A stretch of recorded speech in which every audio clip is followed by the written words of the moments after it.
Welcome back to Outdoors with Larry Ray on 790 The Bet. Brought to you proudly by the Tennessee Wildlife Resources Agency and Wally Hatchett's Comfort Food and Drinks at 6439 Summer Avenue. Hey, good Saturday morning. Welcome back to Outdoors with Larry Ray.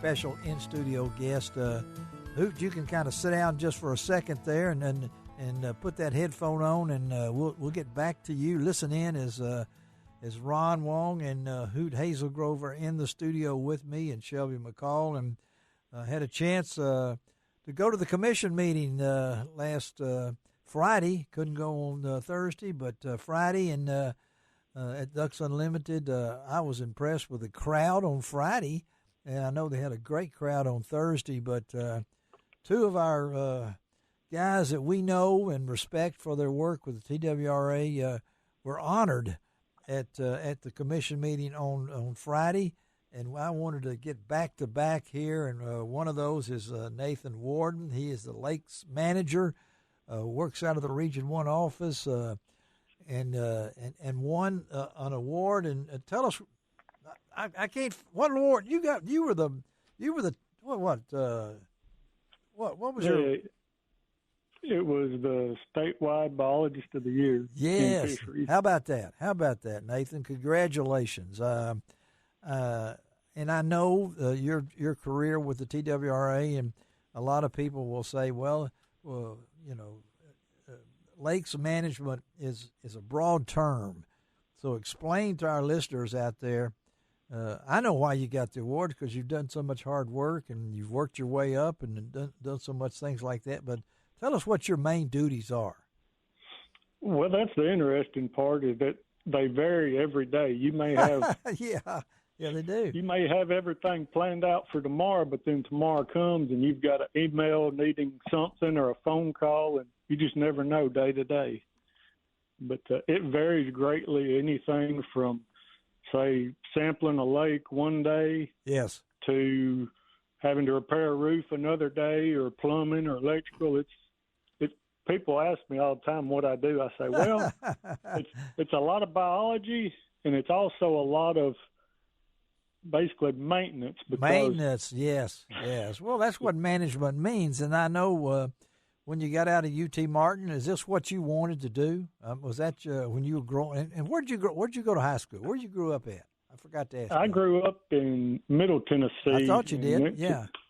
Went to Forest School, and then from there went to UT Martin to get a degree in wildlife biology. And so, are you doing what you really like to do? Is this something that you thought about as a teenager? Did you want to work in the outdoors and want to work as a biologist? I knew I wanted to work in the outdoors, but I just didn't know exactly where. And then once I got to college, I was fortunate enough to be able to do an internship and met several people that way. Yeah. And well, I mean, when you get to work at so many varieties of things, you never know what it is when you come to work. So the award itself, what does that mean to you? It's a huge honor. It is. when you get it, you feel like you're not deserving, because there's so many great people across the state that are constantly working to improve our resource.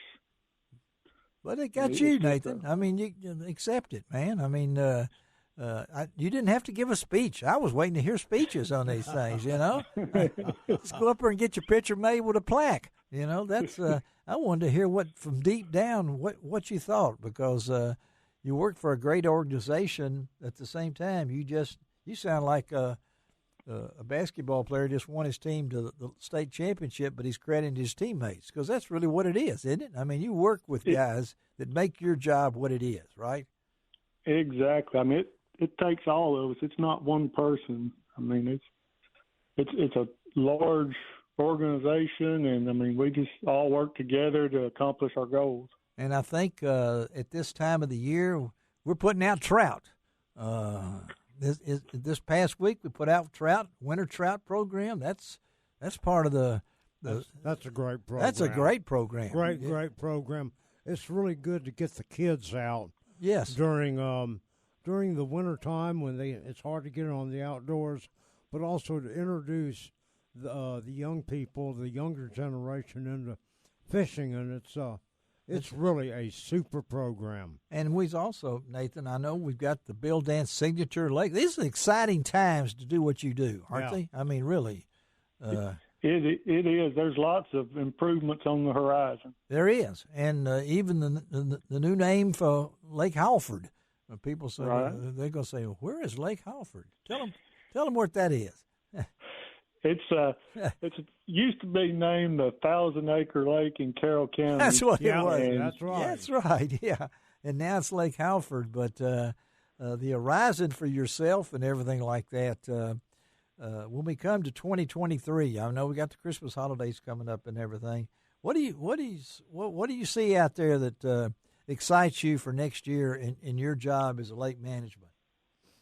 Well, just all the improvements that'll be coming to the lakes, and we already basically year to year we sit down. We'll have our improvements that we want for each lake, and then we'll try to accomplish them throughout the year. And sometimes we're able to get them all done, and sometimes we have other things that pop up and have to take care of that. But it's lots of improvements are coming to the sportsmen. Well, and that's what we really want. And I know from your point of view that, as you said, it would be nice if you only had to deal with one thing. This guy, folks, I'm telling you, when he just says lakes manager, I mean, if a tractor breaks down, who are they going to call? Huh? I tell people all the time, it's like having people 100, 200 people over at your house every day. That's right. Hey, again, we're talking to Nathan Warden, who just got a biologist of the year for his work with the TWR. And you've been with the TWR how long now, Nathan? A little over 16 years now. 16 years, and you basically, your territory is what? If you had to tell somebody what? I'm considered the East Lakes, so it's basically eastern West Tennessee. Yes, yeah. All the lakes in this area. Yeah, which is, you're talking about quite a few if you've thrown, and most of us have fished in most of those. If the beach lakes, that's part of yours, isn't it? I mean. Well, we assist them at times, but it's not directly under our control. It's you help with Travis what's the lake? Travis McNabb. Yeah, you help yeah. with all those, and of course you also help with any of those things. And I know we go into Stewart County. It's hard to describe what they do, but at the same time, this award now, you know what this means, don't you, Nathan? Now they're expecting they're expecting doubles. So, right. I mean, I hate to tell you that, but I don't know if you're going to check your check or not next month, but it's a family affair, isn't it? I mean, you work with some good guys, don't you? They are. They're all great people to work with, and I mean, just excellent every day. And working with Tim Broadbent, folks, we're going to talk to Tim next. Tim got an award, I think it's for longevity and never wearing a coat and tie until the council meeting, I think. I'd never seen Tim in a coat and tie. I told him that, and we're going to talk to Tim Broadbent, who's been on this show many times. Nathan, congratulations again, man. Well-earned award, and we're going to stay in touch, and anything we can do for you down here at Outdoors with Larry Ray, you got our number. You got my number. Just let me know, buddy. We'll talk to you, okay?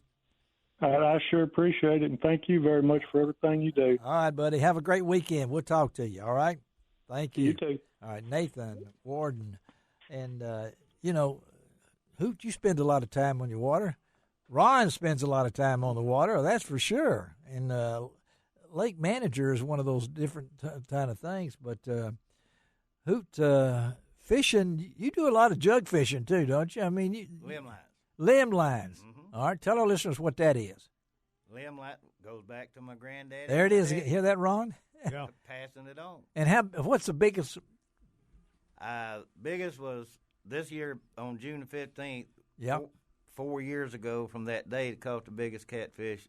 Well, I lost the biggest and I caught the biggest, 73.5 pounds. That's 70 and that's in the Hatchie River. In the Hatchie River. Right. The Hatchie River has some really, really big catfish that have been there all of their lives. It's great running water. Yes. But you lost one, you said. Slick. Slicks. About 10 years ago. You got a name, right? I had my hand in his mouth, and Daddy had always taught me, roll over in the boat, boy, roll over in the boat. Yes. That's right. And Ron's coming alive now. It was just chaos. I knew it was a monster fish the instant I tried to pull him up over in the boat. And the boat gave him just a little bit of slack, and that's all he needed. How big do you think Slick was? Compared to that 73.5 pound one, I'd say maybe even 20 pounds heavier. Come on. I'm serious. I don't. And you gave him a name, too. Slick. And I have people in my hometown, anybody that gets the local paper. Yes. Every year when it comes up Slick time. It's Slick time. They're always asking, did you get him? Did you get him? And you think he's still out there? I know he's still out there. So Slick could be over 100 pounds then. I know. I just don't know how much he was. You know, it's a fish story. I can't imagine you trying to get him in the boat to begin with. Well, I can assure you one thing. If that boat it was in the bend of a river, and all of a sudden it was just a little bit of current that shifted the boat. Ah, okay. Because I had my hand through his mouth, in his gills, and fixing to roll over. And I just watched him, you know. And I could hear him murmuring something, and I'm not going to repeat it in here. You can actually hear catfish talking. They do talk. They do talk, yep. But his was more one of them ha talks. He's thumbing his nose at you. See you later. Yes. But Larry, the emphasis I'm putting on is Yeah.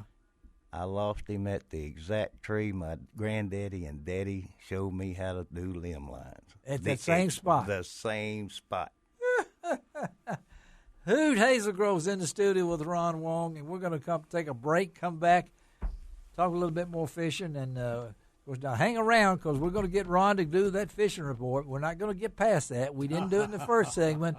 I know we've had all sorts of weather things, so hang on. All right, Hoot, can you take us out of here? Shelby, can you get him ready there? Little Christmas music.